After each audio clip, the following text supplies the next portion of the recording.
Here's more wrestling news for April 25th, 2022, and your headlines for this afternoon include Cody Rhodes breaks silence over fans booing him in AEW, WWE may be preparing to use idea currently being used by AEW, Dax Harwood opens up about reports that WWE want to re-sign FTR, why did AEW pull 3 of its wrestlers from an upcoming PWG event, Jonah gives update about his wrestling status after competing across many promotions, former WWE superstar says he'd love to be the next member of Edge and Damian Priest's new stable. Bret Hart responds to rumors of him joining AEW, whether he'll be part of the Owen Hart Foundation tournament. Raw to be taken off the air for 3 weeks in Canada. Hell yeah, it's a demotion.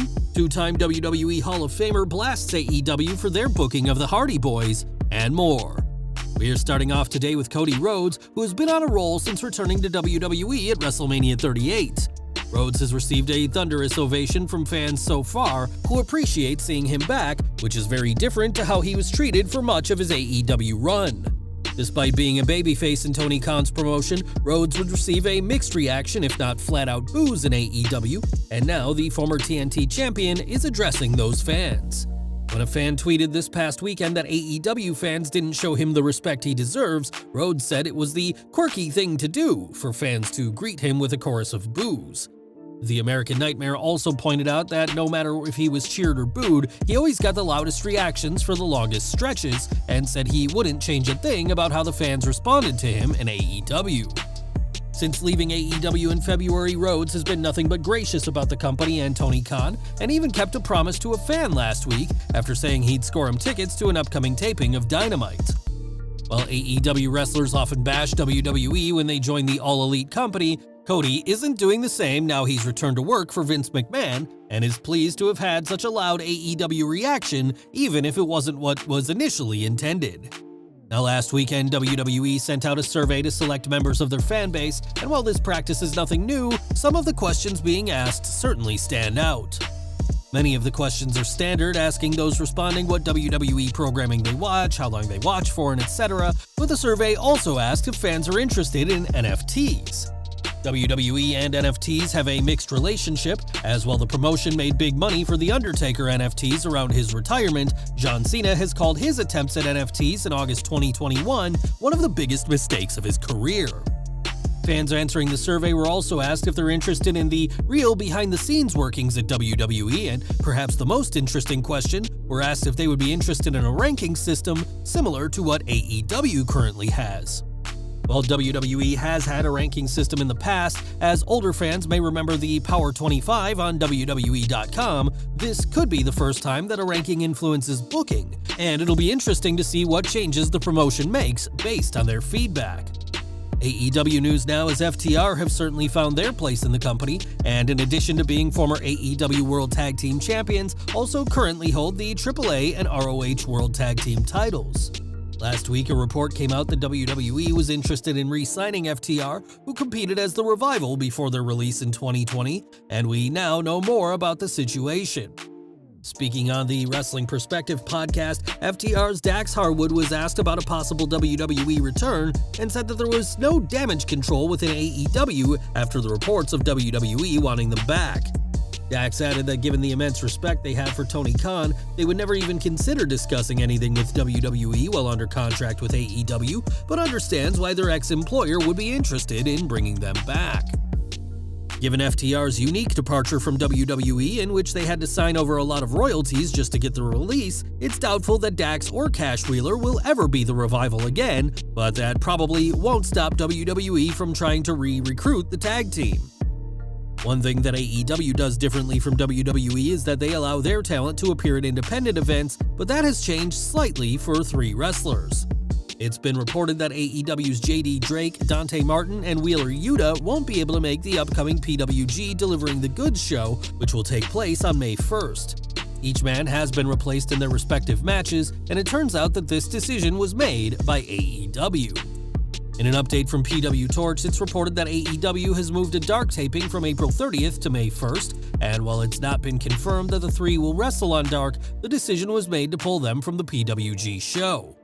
Given that all three had been announced, it's an odd move to take the three from a show they had been advertised on for a taping for a show they may not even appear on, but Tony Khan clearly wants to make sure that he can use the trio if he chooses to. Now, since being released from WWE, Jonah has worked for several promotions since then, including New Japan, Impact Wrestling, GCW, and Bloodsport, just to name a few. The former NXT North American champion has certainly been able to get his name out, including facing Tomohiro Ishii at last weekend's Impact Rebellion event in Ishii's first match with the company.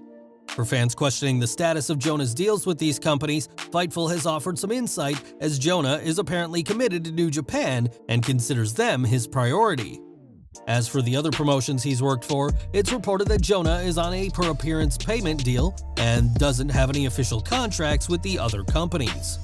Before his release from WWE, Jonah was reportedly promised to run as the very top star in NXT, which never transpired, but the man once known as Bronson Reed is now ready to prove himself across the world, but especially in New Japan.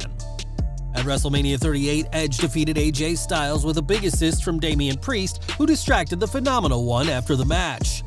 The next night on Raw, Edge and Priest confirmed their alliance, with more names reportedly set to be announced to the group. Names like Rhea Ripley and Tommaso Ciampa have both reportedly been considered for the stable, but one blast from the past would love to reunite with the Rated R superstar. Speaking to Wrestling Inc., Gangrel spoke about his fellow Brood member and addressed the new alliance Edge is forming. "It would be really cool to be with Damian Priest and Edge, that's cool. I love how he's got like a mixed Brood Taker vibe with the rise of the chair and the fire. From what I know of Damian Priest, all my interactions with him, a few conversations that I've had with him, he's a great dude, so I think they deserve each other." The last time fans saw Gangrel on WWE TV was nearly 15 years ago when he appeared on the Raw 15th Anniversary special, but perhaps there'll be a spot for him in Edge's new faction. Last week, it was reported that the consensus in the AEW locker room is that Bret Hart has signed a new contract with WWE, and this lucrative deal has kept him from joining FTR as their manager, as the duo has teased. Neither Bret nor WWE have confirmed the signing of a new contract, but we now have a better idea of what his situation is. During the latest Wrestling Observer Radio, Dave Meltzer spoke about the Hitman, saying he has a Legends deal and a merchandise deal with WWE, but it's unclear whether these would restrict him from appearing with AEW. When Meltzer asked Bret himself about the Owen Hart Foundation tournament and whether he's able to make the finals at Double or Nothing in Las Vegas, Hart said that he hasn't been asked to appear by AEW yet. Bret and his sister-in-law Martha, Owen's widow, have had their issues in the past, but there's no confirmation as to if she's keeping him from the event, but for now, it appears that the two-time Hall of Famer won't be appearing on any AEW shows for the foreseeable future. Over to Raw, as the show is broadcast around the world, but fans in Canada will have a tough time watching for the next few weeks. It's been announced by Sportsnet 360, who broadcast Raw in the Great White North, that tonight's show, the May 2nd and May 9th episodes, will not be airing due to programming conflicts. Fans who are Sportsnet subscribers will be able to watch the show for free on the Sportsnet website, but for those not signed up, they'll have to wait nearly a month before they catch any action from the Red brand. And we're ending today with the Hardy Boys, who are working for the same company for the first time in years, as Matt and Jeff both have contracts with AEW. Arguably one of the greatest tag teams in the history of professional wrestling, fans were thrilled to see the Hardys reunite in AEW, but their booking hasn't exactly gone down well with those same fans. In recent weeks, the pair have been wrestling on AEW's C shows Dark and Dark Elevation, and on his Hall of Fame podcast, Booker T called this a demotion for the former World Tag Team Champions. Hell yeah, it's a demotion. I don't know that's going to get picked up, but hell yeah, it's a demotion. Damn it, I'm not working on Dark. For me, working on Dark, which is a show that is only on the internet, should be for the young guys coming up. It's worth mentioning that Matt Hardy has commented on appearing on these shows, saying that Tony Khan himself asked them if they were okay with wrestling on Dark and Elevation, and that they made it clear that they want to work with the young talent the company has. When Jeff Hardy was working on WWE Main Event, many fans were outraged over the booking of the former World Heavyweight Champion, and it seems fans aren't too pleased either now that he's on Dark and Elevation. The Hardys have made it clear that they plan on becoming AEW World Tag Team Champions one day, but for now, many still see their current booking as a massive step backward from what they should be doing. Well guys, that's our news for today. Please share your comments below. Also hit the like button, subscribe to our channel, and hit the bell icon to receive all notifications. And as always, thanks for watching.